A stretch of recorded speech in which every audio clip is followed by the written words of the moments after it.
Hi everybody. A few days ago I was talking about the blues scale as we know it is the 1, the flatted 3, 4, flatted 5, 5, flatted 7, and 1. So the other blues scales I saw in the Wikipedia, and I'm sure everybody's seen them too, is the 1, 2, 3 in major 1, 2, 3, 5, 6, back to the 1. That's referring to the national numbering system, not the holes on the harmonica, but it does coincide with that somewhat. But anyway, some places. Anyway, I was messing around with it in second position, instead of the typical third position, which is when I first learned what, for years, most of my life, I have, even though I made up one day, many years ago, I made up a bunch of scales with the different, the Dorian scale, Mixolydian, the minor scales, the major scales, and then I never used it. I never practiced with it. I don't know why I didn't, but maybe it was talking to these old-time musicians, musicians that were saying, oh, just play everything by ear and whatever, it doesn't matter about all that theory stuff. But it does matter, I found out many years later. And a lot thanks to the guys on YouTube now, Dennis Grunling and Jason Ritchie, who preach that scale stuff. And I beginning to catch on. Better late than never, like they say. And even when I worked with Curtis Salgado, he was my teacher at the beginning, kind of, I'd been playing for a while, but I really couldn't play much until I hooked up with him, and started to learn from him many years ago. And still, even today, complains about my playing. You got to work on your bend. You got to work on this. And everybody has stuff to work on. But anyway,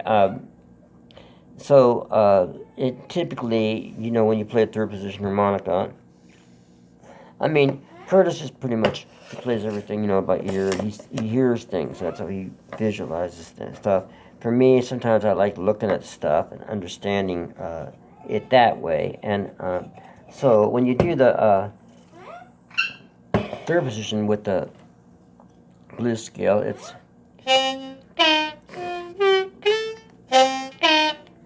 No, sorry, I'm messing this up.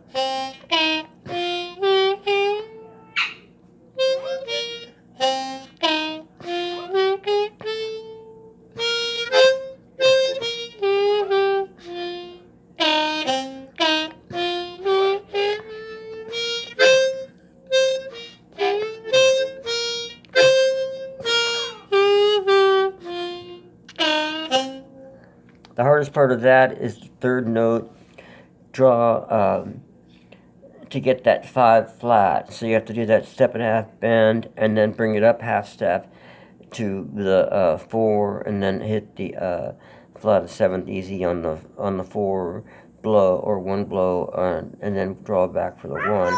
So it's for your 1 and then for your 1, for your flatted third,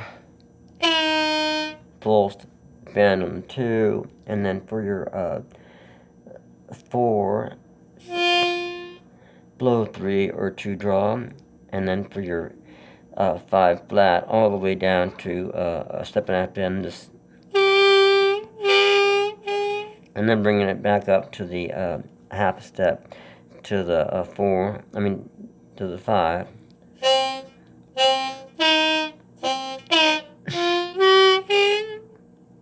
So that's 5 flat, 5, and then to the 7, blow a 4 or a 1, and back to the 1 on the scale. But to play it in cross harp's a little different. So it goes 2 draw, 3 blow, and then 3 half step bend to the third to the 3 3 minor, and then blow 4, and draw a band 4, and draw 4, and then draw 5, and then blow 6.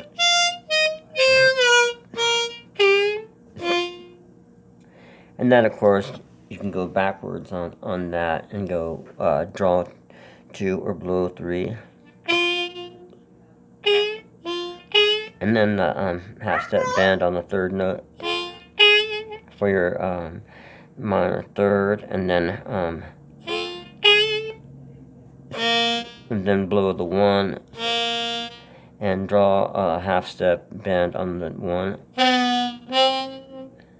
and then full step bend on the 2. Is that right? Yeah, in cross position. So it'd be 1, draw 2, or blow 3,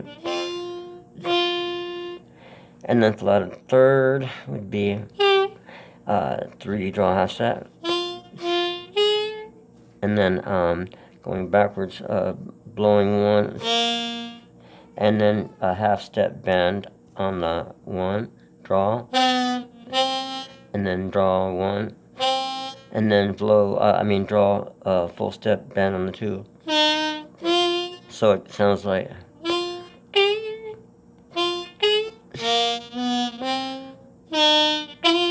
instead of going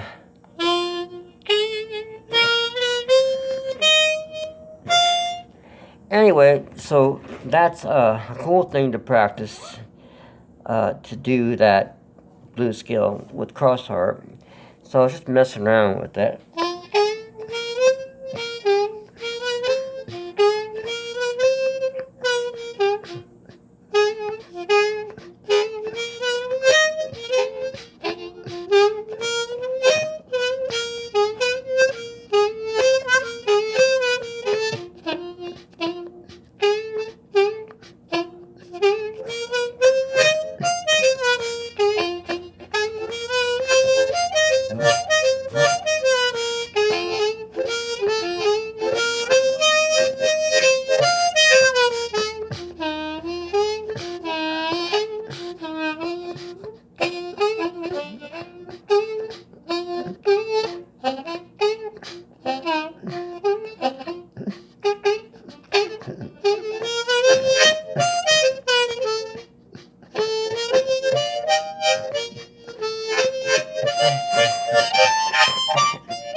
So the thing is that, of course, for years I played those same notes. The difference is that I think I'm playing smoother now. I know kind of, if I know, okay, I'm going to drop down to that 7th or that 5 on the one part of that scaling.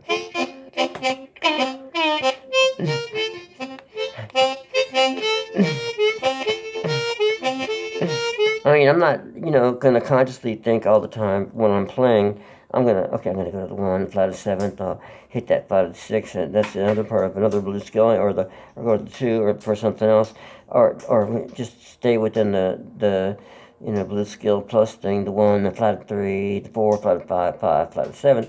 I'm just going to, I was doing this exercise, but of course I'm just going to be playing. But the difference is that somehow by practicing this scale,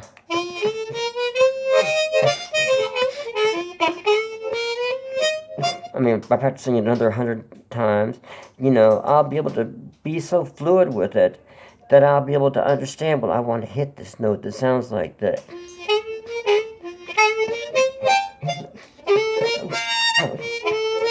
That's stupid examples, but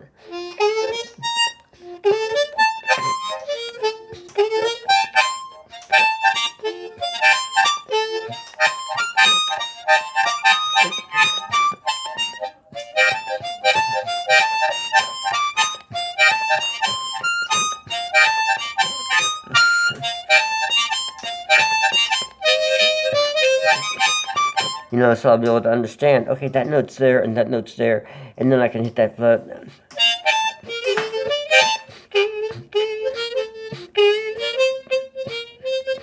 Or the naturals are,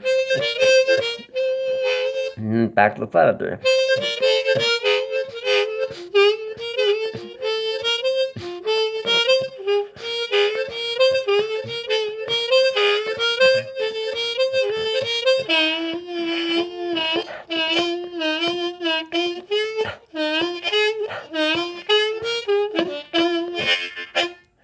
Alright, so it says 12:12, now it's a little bit later, but I'll call it 12:12, and I'll say goodbye and have fun with this. It just goes to show that by playing something that you're playing, that you know is part of what you're playing, and by practicing it, it'll only improve your playing. If that makes any sense, what I just said, you figure that out. Alright, see y'all later. Thanks a lot for checking me out.